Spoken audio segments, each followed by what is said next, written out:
वाराणसी के पवित्र शहर में, जहां गंगा नदी प्राचीन रहस्यों को फुसफुसाती है, अर्जुन नाम के एक साधारण व्यक्ति ने खुद को एक असाधारण कहानी में उलझा हुआ पाया।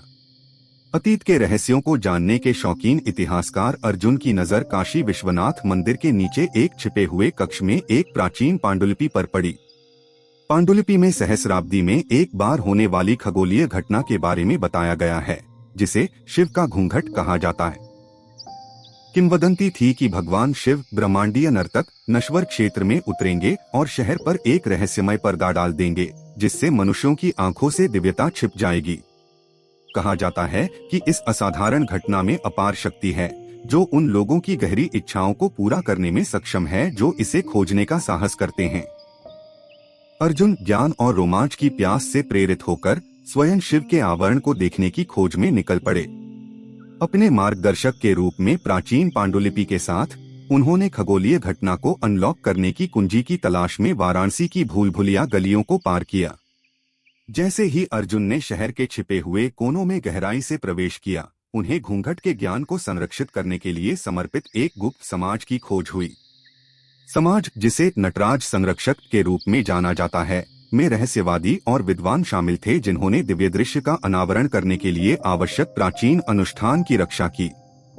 हालांकि वे बाहरी लोगों से सावधान थे और शुरू में उन्होंने अर्जुन की उनके कार्य में शामिल होने की अपील को अस्वीकार कर दिया। अविचलित अर्जुन के दृढ़ संकल्प ने भगवान शिव की पत्नी पार्वती का ध्यान आकर्षित किया। उनकी ईमानदारी से प्रभावित होकर और एक दूरदृष्टि से निर्देशित होकर वह एक सपने में अर्जुन के सामने प्रकट हुई और एक रहस्यमय संदेश प्रकट किया जो हिमालय की गहराई में छिपे एक भूले हुए मंदिर की ओर इशारा करता था।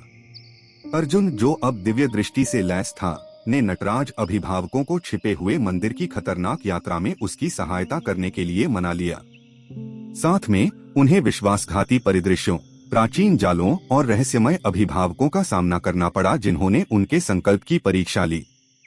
मंदिर के पवित्र कक्ष में पहुंचकर अर्जुन ने लंबे समय से भूला हुआ अनुष्ठान किया, जिससे भीतर की सुप्त ऊर्जा जागृत हुई। जैसे ही खगोलीय घटना सामने आई, शिव का पर्दा वाराणसी पर उतर आया और शहर को अलौकिक धुंध में ढक दिया। हवा दैवीय ऊर्जा से गूंज उठी और वास्तविकता का ताना बाना विकृत होने लगा। दिव्य दृश्य के बीच अर्जुन ने विनम्रता से भरे हृदय से मानवता की भलाई के लिए निस्वार्थ कामना व्यक्त की।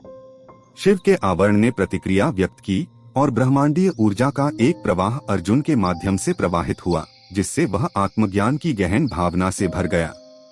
जैसे ही घूंघट उठा, अर्जुन ने खुद को रूपांतरित पाया। उसका नश्वर रूप परमात्मा के सार से संतृप्त हो गया।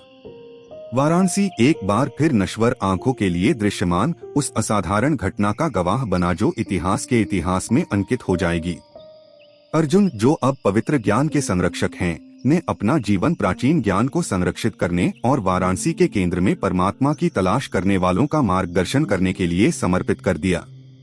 शिव के आवरण से सदैव स्पर्शित यह शहर आने वाली पीढ़ियों के लिए आध्यात्मिक ज्ञान का प्रतीक बन गया। सामग्री का आनंद ले रहे हैं? लाइक बटन दबाएं, अधिक के लिए सदस्यता लें और क्रीपी कॉमिको उत्साही लोगों के हमारे समुदाय में शामिल हों।